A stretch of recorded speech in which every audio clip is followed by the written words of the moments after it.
আমার একমাত্র ননদের ইচ্ছা ছিল সে উপর কান ফোড়াবে। বেশ কয়েকদিন ধরে আমাকে বলছিল যে ভাবি ভাবি আমাকে উপর কানটা ফুরিয়ে দাও, বাট সময় স্বল্পতার অভাবে পার্লারে যাওয়া হয়। একমাত্র ননদের আবদার বলে কথা, আবদারটা কি পূরণ না করে পারা যায়? তাই বাড়ির সকল কাজ শেষ করে বিকেল বেলায় বের হয়ে গিয়েছিলাম আমার ননদিনীকে সাথে করে তার কান ফুটা করার জন্য। হ্যালো ভিউয়ার্স, আসসালামু আলাইকুম, this is me from my page Tasmin Akter হ্যামিলি। সবাই কেমন আছেন? আশা করছি সবাই অনেক অনেক ভালো আছে। আপনাদের হ্যামিলি আপু সবসময় কাজ নিয়ে অনেক বেশি ব্যস্ত থাকে, আর এই ব্যস্ততার মাঝখানেও আমি চেষ্টা করি প্রতিদিন 3 থেকে 4 মিনিটের একটা ব্লগ আপলোড করার জন্য।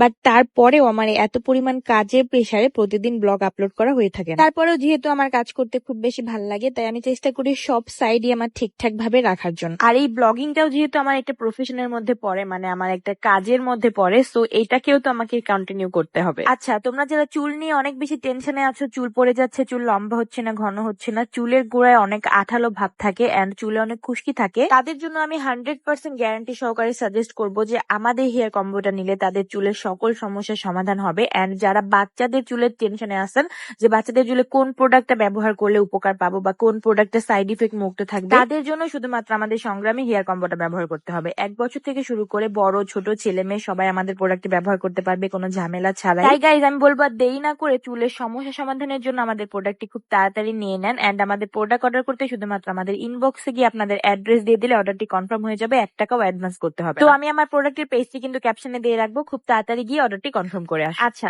একটা আপু দেখলাম যে আমাদের কক্সবাজার গিয়ে ভিডিও করেছিলাম, সেটা নিয়ে একটা ট্রল করেছে যে আমরা বাবা মা বাচ্চাকে দিয়ে ভিডিও করাচ্ছি, এটা কোন শিক্ষা দিচ্ছি।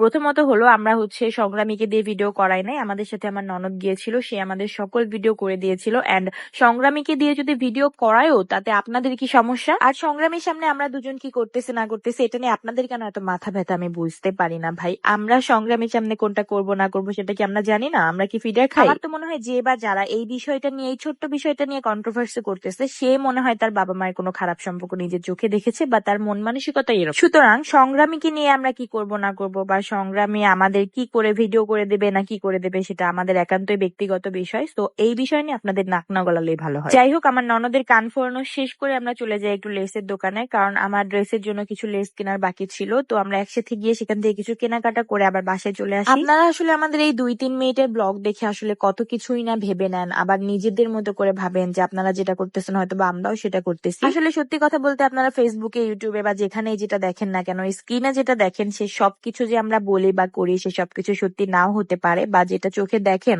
সেটা ভুলও হতে পারে। এই যে এত সুন্দর করে সাজিয়ে গুছিয়ে কথা বলি বা কাজ করি বা ভিডিও করি, এই সবকিছু কি আসলে পার্সোনাল বা ব্যক্তিগত জীবনে বা সত্যিকারের জীবনে কি আদৌ সম্ভব এত কিছু এভাবে করা? স্ক্রিনে আসলে আপনাদের দৃষ্টি আকর্ষণ করার জন্য অনেক কিছু মিথ্যা দেখানো হয়, ভুল দেখানো হয় বা সাজিয়ে গুছিয়ে বলা হয়, বাট বাস্তব জীবন কিন্তু সবার এরকম না। তো আমার মনে হয় আপনারা ফেসবুক, ইউটিউবে এন্টারটেইনের জন্য আসেন, মজা করার জন্য আসেন বা সময় কাটানোর জন্য আসেন। সো এখানে এসে আসলে ব্যক্তিগত কারো কথা নিয়ে মানে কমেন্ট করা বা ব্যক্তিগত কারো বিষয় নিয়ে এভাবে উল্টাপাল্টা বলা আসলে ঠিক না। আচ্ছা যাই হোক, তারপর বাসায় এসে দেখলাম যে আমার ফ্যান ফলোয়ার একদম সরাসরি বাসায় চলে আসছে। এখন কি করার, ফ্যান ফলোয়ার বাসায় আসলে তাদের কিন্তু একটু সম্মান আপ্যায়ন করতে হবে। সো তাদের জন্য একটু চা নাস্তার ব্যবস্থা করলাম এন্ড তাদের সাথে বসে একটু গল্প করলাম।